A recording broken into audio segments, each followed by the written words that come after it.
Hola, ¿qué tal? Bienvenidos a esta serie en donde hablaremos con reconocidos líderes de opinión y especialistas que han escrito y publicado diversos trabajos sobre la democracia mexicana. Voces y expresiones que se han preocupado por generar múltiples reflexiones en diversos campos editoriales o de opinión para hacer de nuestra democracia una referencia en el debate de las ideas que defienden valores universales como la libertad, la igualdad, la justicia, la pluralidad, la responsabilidad social y una ciudadanía más activa y participativa en los asuntos públicos. En lo general, tendremos conversaciones que nos permitan entender qué es lo que ha pasado con la transición política de México a la democracia, una valoración de hechos y resultados de lo que se ha logrado en esta materia y también lo que no se ha hecho, lo que aún falta por recorrer para que nuestra democracia deje de ser considerada como incipiente y se convierta en una forma de gobierno que se consolide institucionalmente para resolver problemas de muchos años que aquejan a todos los ciudadanos. Preguntas como ¿qué debemos de esperar de la democracia y qué no? ¿Qué sí es lo que nuestra democracia da y qué es lo que no da? Sobre si hay optimismo por nuestra democracia o no, de si tenemos una democracia en crisis o no, son algunas de las respuestas que nos han compartido nuestros invitados. 13 diálogos por la democracia con Luis F. Aguilar, María Amparo Casar, Jorge Carpizo, Leonardo Curcio, Juan Ramón de la Fuente, Sergio García Ramírez, Leopoldo Gómez, Soledad Loaesa, Federico Reyes Heroles, GiovanniSartori, Jesús Silva Herzog, Diego Valadez y José Waldenberg, en exclusiva para el auditorio de Canal 22. Reflexiones de la Democracia es un programa que invita a reflexionar sobre el futuro de México y la importancia que tiene la democracia en nuestras vidas para que cada uno de nosotros la cuidemos y valoremos. Los invito a ver esta primera conversación que tuvimos con el doctor GiovanniSartori desde Roma, Italia. Acompáñanos.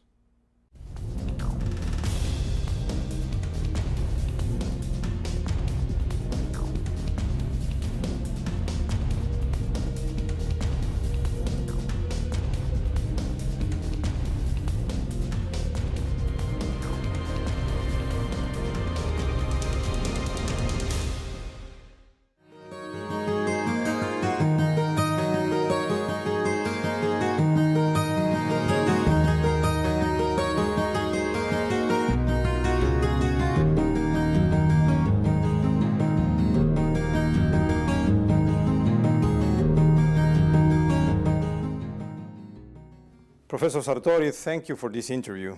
We really appreciate it. You're very welcome. You are a very well-known man in the topic of politics. From a theoretical point of view, you are a strong reference, without doubts, in the field of politics and comparative politics. And in this sense, you have studied the Mexican political system for some years now. Well, since the 60s, really. Since the late 60s, correct. And at that time, you coined the term hegemonic party for the PRI. Why was that? Well, because in the literature it was considered a dictatorship. A dictatorship? Yes, it was in international literature. And I said no, because dictators never resign. Right. And in Mexico, all of them have resigned except one, but he died. So that wasn't the problem. So a dictator that resigns is a dictator that respects the law. And then you have a small number of licensed parties, which are for the beauty of the show. But still they're there. And so this is a very atypical dictatorship. And I call it, I have classified it as a hegemonic party system. One party is hegemonic, the PRI, obviously, but other parties are permitted to exist. Right. And over time, they have even been given a larger share in the participation in parliament. So it's a hegemonic, pragmatic system. I say it doesn't have a great ideology. A hegemonic, pragmatic system, which, however, is moving towards more democracy, and at some point it may have to become democratic. That was the argument in the late 60s, which wasn't a bad argument. Anyhow, I said it's not a dictatorship. Dictatorships, the first principle is that dictators don't have successors. They don't resign. They don't resign. And that is an immense difference, because if a dictator has to die, most Mexican presidents are alive after their tenure. And if they have done very wrong things, they can be persecuted. That makes an enormous difference and keeps the brakes over them. So that at the time was quite an innovative interpretation. I think the only innovative interpretation. And for that reason I went on following Mexico, and things basically occurred as I predicted. Professor, you rewrote new arguments for this system in the early 90s. And you suggest in one of your main books, at least in Latin America, Ingeniería Constitucional Comparada, that Mexico was clearly in a transition to democracy. But you state at that time that that transition basically was on the electoral field, not in the constitutional field. Yes, but I also took the position because at the time the PAN, I think, had won his first election with what's the name of the first? They won the first governorship, yes, governorship, not the presidency. That was yes, until but then, 2000, then yes. yeah. And what's his name? I forget it. Anyhow, since the PRI for once finally lost the presidency because the president was of PAN, not the present one, but the predecessor. That was until 2000. Yes. On the 90s. So I said, this is the moment in which some constitutional reform can be, which is necessary, can be put forward and approved. And I recommended, at the time there was great excitement, we have to write a new constitution. I said, in my experience, new constitutions are very difficult to write, and usually they are a mess, because constitution makers, assemblies are bad constitution makers. And Mexico would, the constitution goes back to 1917. Correct. For the time, it was a good constitution. It became a hegemonic system out of practice, but most of the prescriptions of the Constitution were intelligent and appropriate. So I said, don't fall into the dream of writing a new Constitution, you'll never make it. And if you make it, it'll be horrible, because all new constitutions of this recent are assembly made. And assemblies cannot draft a constitution. Older constitutions were made by experts, by constitutionalists, and approved subsequently by Parliament. That was a good way to perform in constitution making. Since now we are in the 1990s, I don't think that the constitutional reform of the old kind would work. Right. You have basically a good constitution, or you have to touch and change some aspects, but this is a matter really of changing a few articles of the Constitution. And I said that would be feasible. At the time, I think the climate was right for doing it. The PRI at the time was had suffered its first defeat, so it was a little bit under shock, and was more accommodative, more, ready to accept reforms. Unfortunately, very little was done by the two PAN presidents. And the constitutions which are now still on the agenda now, the amendments, so the changes in a few articles of the Constitution, I don't think are very important. The important ones have been amended. So, Professor, you were saying that you think that we have a good constitution in Mexico, Basically. and you think that it's well institutional design. But now, one of the main concerns that we do have in Mexico, and in general terms, the political system, is how to build a government with majorities, how to avoid divided governments. Well, that's impossible because divided governments are created by divided electorates. So if you do not have an absolute majority electorate, you will have always in Congress minority government, in the sense that the president does not control the majority. Now, in the United States, the divided government has become frequent, and the system has not been changed, really. The president sends his bill to Congress, and Congress sends it back with its pork barrel. Especially the Senate, every senator has his constituency. They want a bridge, a church, a school, so they put all this on worse in the package of the general governmental plan of the year. And the system functions because the president has what is called line item veto. Line and item veto, which means that he can cancel all the interpositions. He may leave some,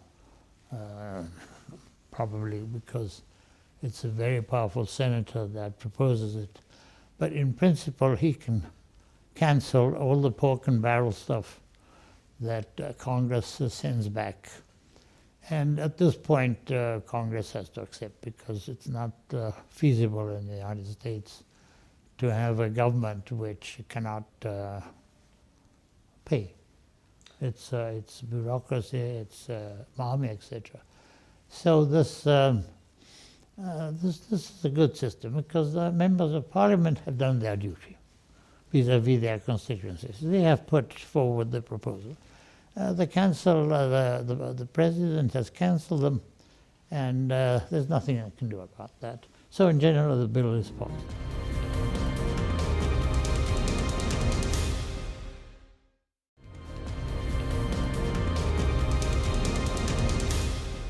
Bill majorities, seems that there are additional proposals. For example, to frame coalition governments. Instead of having a divided government, to establish a coalition before the election, and then after that you have a government in coalition again. Electoral coalition will mean government coalition. Well, if you have an electoral coalition, which has not been the practice in Mexico because you have a presidential system, if you can put together an electoral coalition that wins,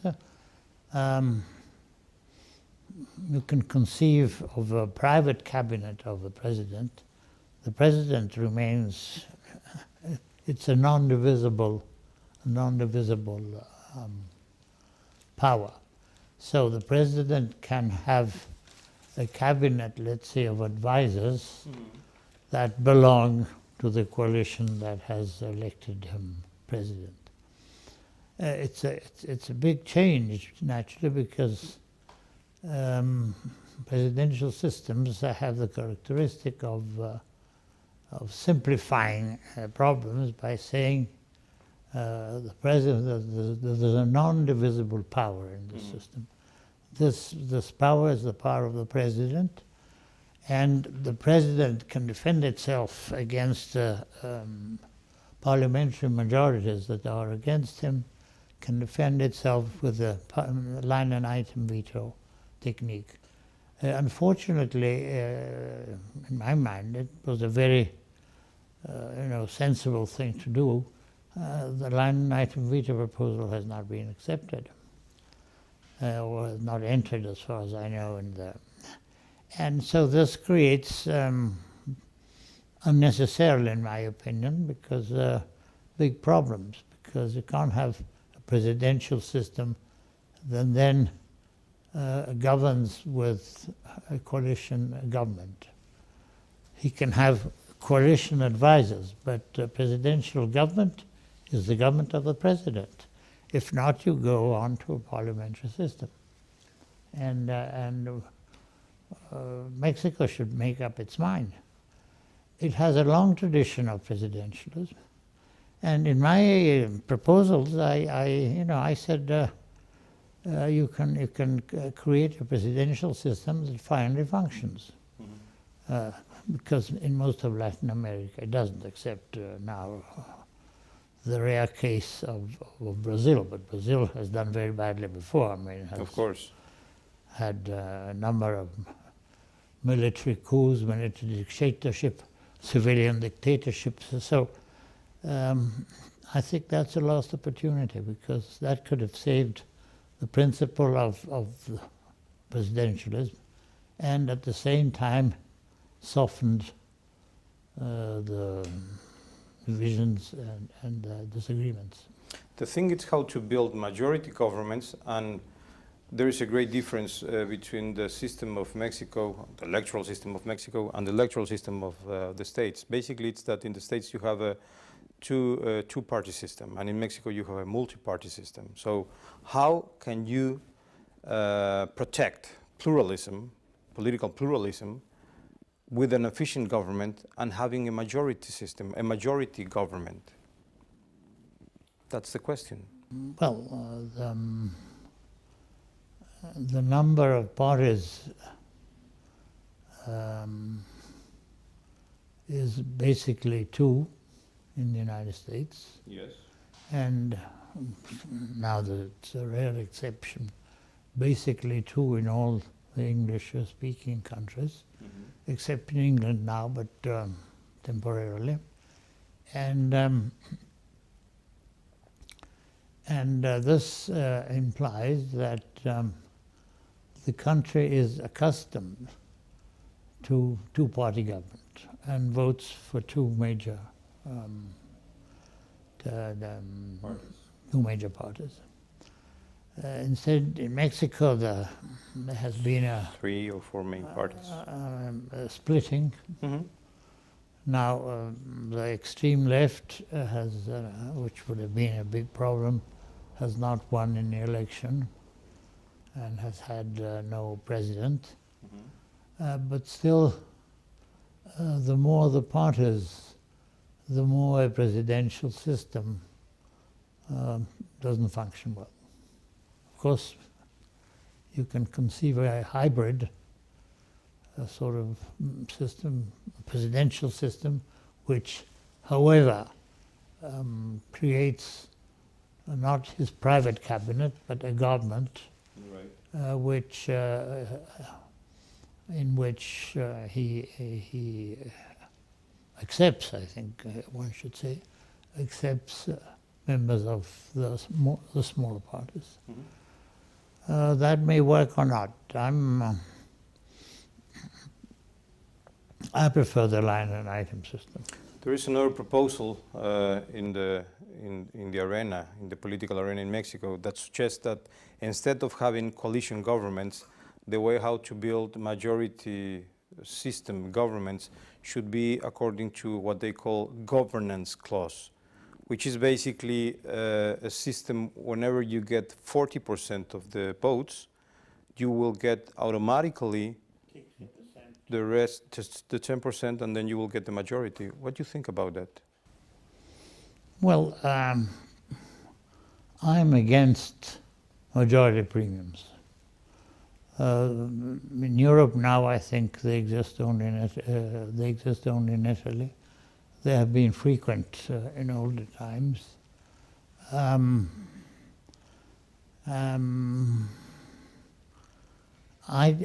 can't think that it's really functional. No. In this sense, the difference is that having the difference with coalition governments, the other proposal is to build a majority with one party. So if you have the 40%, let's say from the Oh yes, with a majority premium. So you will have the not a multi-party majority, but a single majority party. I have objected very much to any majority premium. There have been lots of them, especially in Latin America. Majority premiums to electoral systems because it's very unfair. That means that the electoral system creates a majority out of a minority. Mm-hmm. So in practice, this means that the major minority takes over. Which is very undemocratic, I guess. Well, no, I think is unacceptable. I have approved majority premiums for parties that already have reached the majority, 51%. And then a majority premium simply means they're enabled to govern more efficiently and not to be paralyzed. Right. But governments, electoral systems and governments that create a majority out of a minority of votes and seats, that is a serious distortion. Because that means that one party rules hegemonically in spite of not having a majority.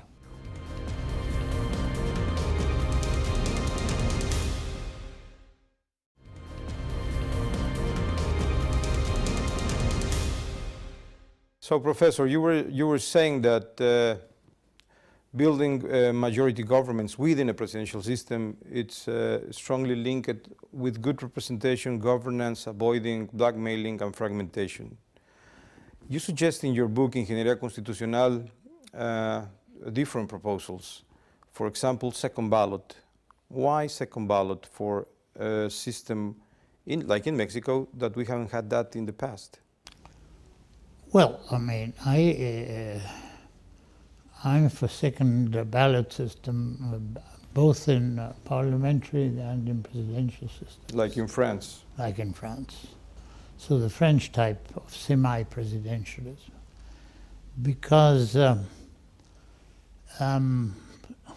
has the second ballot means that voters vote twice. Mm-hmm. Unless in the first shot one candidate wins the majority of votes, then after 2 weeks or whatever, another election is run for the remaining candidates. Mm-hmm. Now here there are many solutions for that. In France, gradually, the level for the entry into the second ballot gradually went up to 12%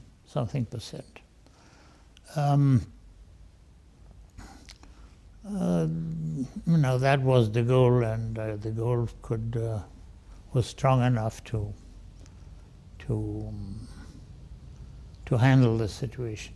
In all other countries, if you propose a double ballot system, the smaller parties start asking a lower threshold of admission. So not 5%, but 4%.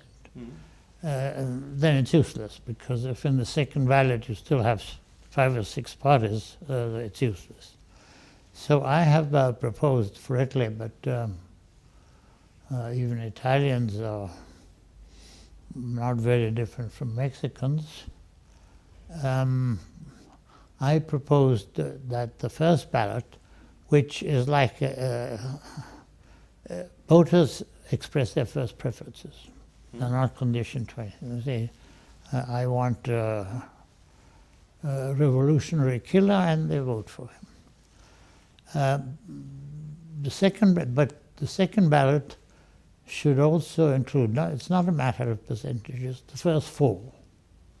So at the second ballot, the first four winners of the first ballot would enter. Now the first ballot really is like a single-member district system. Okay.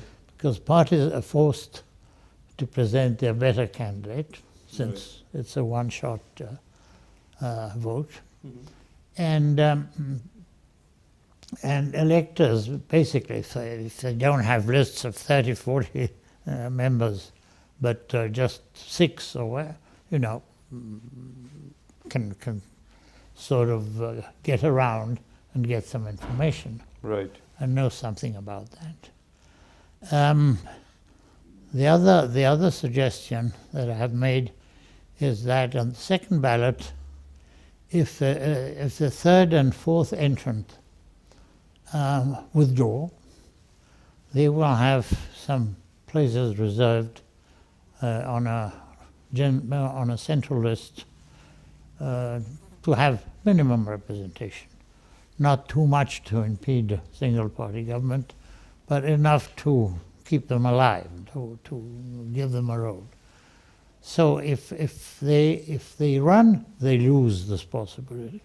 If they withdraw, then they will have these extra seats distributed on a list basis after the elections.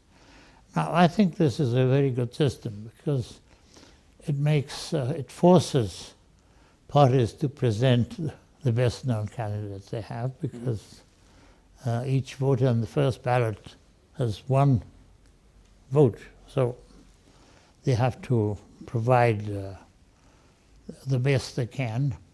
And in first four avoids the litigation about the threshold or the inclusion, yes. And then if you say 15%, if they withdraw, otherwise they lose that privilege. If they withdraw, they will be elected on a national list of 15-20% of seats. I think that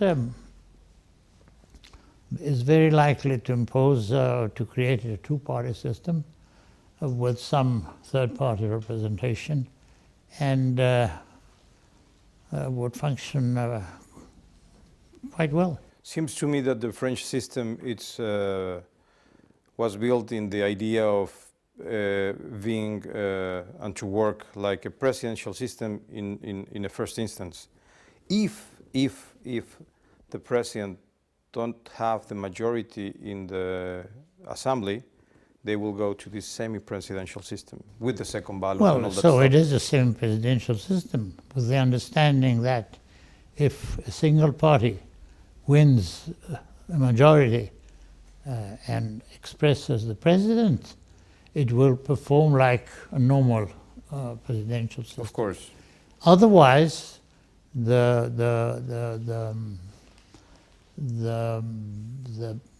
power is basically in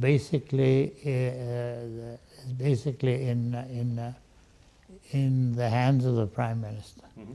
So the president maintains prerogatives, foreign affairs especially, but basically the strong man in that system is the prime minister. The prime minister.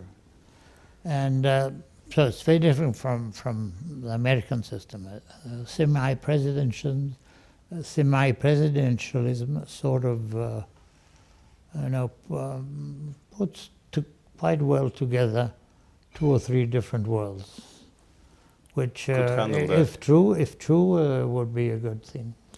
One of the main suggestions that you made for the Mexican political agenda, it's the MP's re-election. Why do you think that re-election is a good system for the political system, for the Mexican political system? Well, if members of the low chamber, parliament, cannot be re-elected, they're just passing through parliament as people pass through hotels. They know that they cannot have a career there, so they have to please the party which is in power and which says, well, he's been good, he's always voted for us, let's give him another position elsewhere. So that affects a single mandate, affects very much the independence, or the power of independence of members of parliament, because they know they're there in transit. Mm-hmm. So whether they do well or not, they cannot, and that is, I think, a very counterproductive system. And that's one of the problems. Now, this has been introduced because the PRI likes to control its members. And this is the best way of having a president and a party that rules at whim. Some critics say that re-election is not a very democratic way of recycling political elites because they remain in power for so many years, like the case of America. Well, you know, continuous recycling adds up to nothing. If you have one man that is well recycled, he has to leave anyhow. So it provides no incentive for single members of parliament to do anything which may displease the PRI in this case, the majority party. So I don't, I mean, the most important statesmen in European history have been pretty old. It's, you know, I'm pretty old, and I have experienced that young people have energy, enthusiasm, and, you know, real new energy, and therefore may have new ideas. But old people have wisdom and experience. So a mix of both, I think, is a good solution. And to say that you must have people that at 30 years old are out of business, parliamentary business, I think it's an enormous waste of potentially good candidates. So in your words, it's not very undemocratic then? It's a way of professionalizing the career of MPs? Well, it is a way of depriving members of parliament of any independence. Because if they are not, if they don't obey to the party's instructions, they're fired for the rest of their life. I mean, anywhere, not. They won't have important exits for new careers. And after all, no, you don't learn how to be a good member of parliament at school. Mm-hmm. So you learn it being there.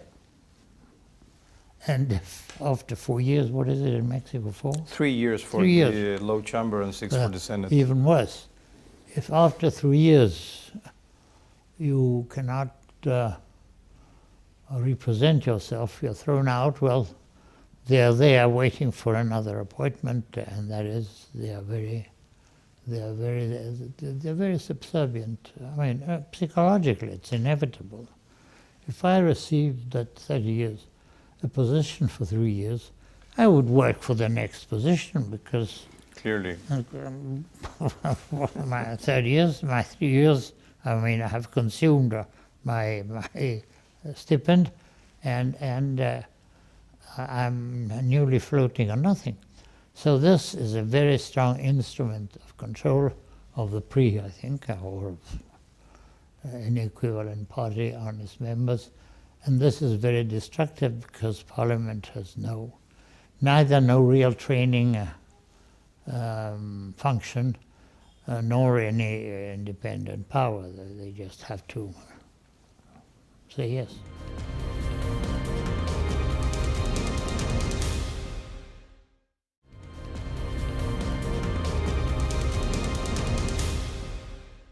Professor, Yes, man. we have a new agenda. Well, there's a new agenda in the Congress running through now, and new topics have been arised. Like, for example, citizens' initiative this means that they can have the right, we can have the right as citizens to present bills, either constitutional or legal bills to the Congress. Do you like that?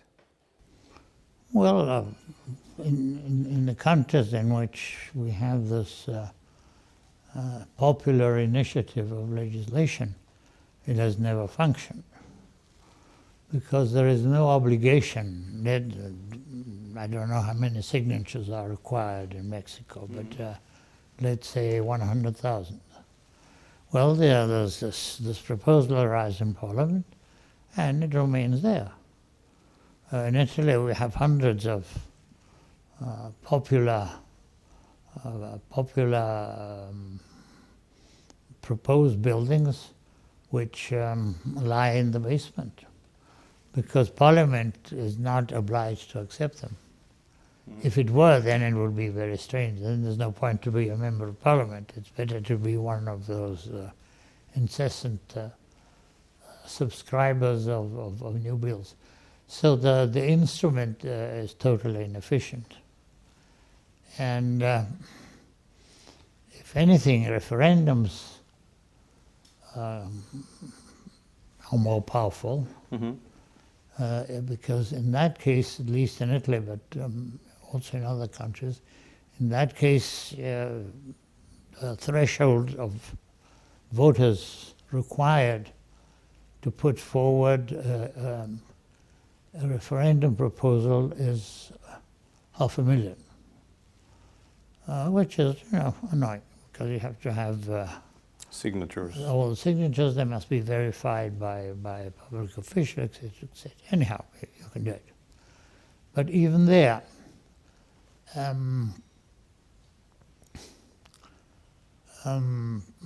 many of them are not accepted by the Constitutional Court, because what they are, these referendum proposals, are only abrogative. That is, they can eliminate something in a text. In the law. But they cannot Which includes innovate. Constitutional provisions also? Constitutional provisions No, are not included I don't think in so. the referendums. Right, just for legal And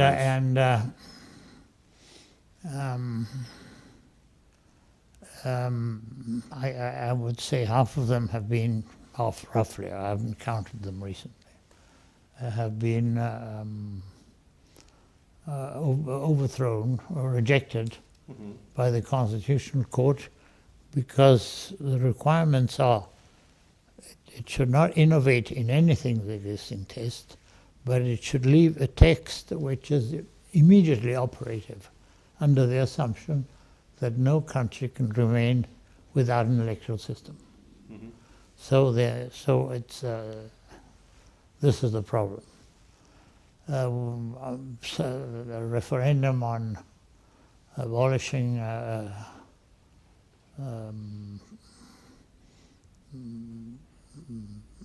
atomic power, that was an easy victory. I mean, it was it was done immediately after Chernobyl, so that was an easy victory. Others were easy victories. On electoral reform, we've never had a victory. No proposals. Now this time, there's a strong feeling that the majority premium is invented by Berlusconi, which gives the majority to a minority. So that's the point. That would win and be supported by the population. Italians resent this. They think really that it's incorrect. It's something that is unjust and has to be cancelled. But then, I think stupidly, some of these drafters of the proposal have injected new things in this text, and the the Constitutional Court should reject it, because it is specified by the Constitution that the Italian referendums must be abrogativi. Abrogativo. That is, only cancel, Okay. but not modify. Not they don't give the right, allow the right to the Modify. people to modify or to create. No, No, just abrogativo. you can, you know, with if on the majority premium law of Berlusconi, even abrogate would be enormous, because we all want to abrogate the majority premium allotted to a minority. Right. So there's a strong resentment on that. But if they want to find a way to link this rejection to a in part a proportional system, that won't work. I don't think so. They're trying, but that was stupid. We'll know. There is another proposal now going through in the Congress, which is linked with the independent candidates. The people, some sectors of the, let's say, civil society in Mexico are pretty upset with the political parties, so they're looking for and pressing for independent candidates. They do not be strong linked with any single party, and they can run for even the presidency. You think that's a good story that could have succeed? Well, it's a very good, intellectually, it's a very good and proposal. No party endorsements. There is no, I would be very surprised if any type of this legislation were ever passed. Why? Because parties will fight it in Parliament, and they will fight it also electorally, and it's difficult to have a greater majority than the one that parties can put together in order to dismiss this proposal. I'm not aware of any system. Again, you know, there are some cases, atomic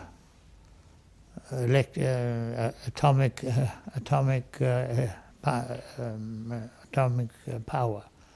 Well, that after Japan, you easily win. I mean, and that's happened or will happen. But in most other cases, an independent force that fights, let's say, 10 million of people who obey to their parties is very hard to find. It can happen, but it must be a miraculously popular initiative. And of course, it depends. I mean, maybe if the press decided, or the private television decided to back that, then maybe yes, if Why it's not? really a good proposal.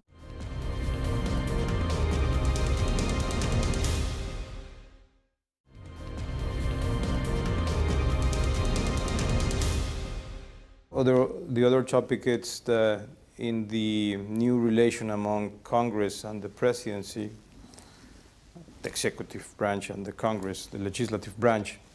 It's this new relation. There is a new topic which is called initiative preference, which it's like emergency legislation, such as in Brazil. Do you agree that that's a good instrument of government? That's a way of allowing in a better communication system among powers? Well, that's, I think, is the equivalent of legislative decrees in parliamentary systems. So these are laws that are enacted by the government, but after 3 or 6 months, they have to be approved by Parliament. Right. So under this condition, it's not easy to win, really. I mean, you have the decree, but in Italy, for instance, it's 3 months. 3 months. 3 months. What happened And if- then it has to be confirmed by a parliamentary vote. By the end of that 3 months, what happened if you don't agree, you don't have an agreement, you don't have legislative You just go back to where you were. approval? You just go back to the legislation that had been rejected by this referendum. But it's a way of Popular it's initiative. a way of trying to incentive the production of the legislative branch, I guess. Certainly, but you know, we are speaking of countries which have 100 million people. Mhm. In Monaco, not in Bayern, but It's a small principado. in the Principado, I think this would work very well. But if you have to mobilize and to convince, let's say, 30, 40, 50 million people, that's an enormous amount. So the larger the country, the more the Switzerland does very well because it's so small.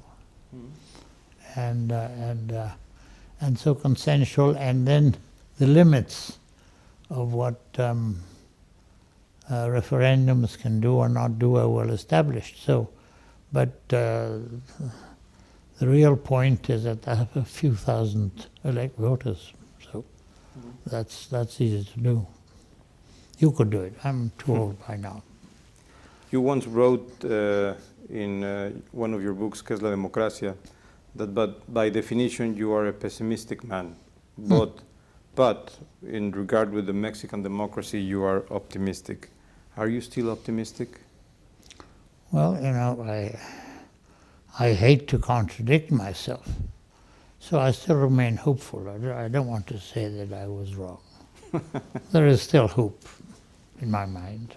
You think that the reforms that have been passed through are good reforms and that we are... No, I think that you have a basic structure which is a good structure, and that with those 4 or 5 changes that I suggest in my book, in the appendix of my Ingeniería Constitucional book, I think the Mexican system could be really the model of all future presidential systems in Latin America.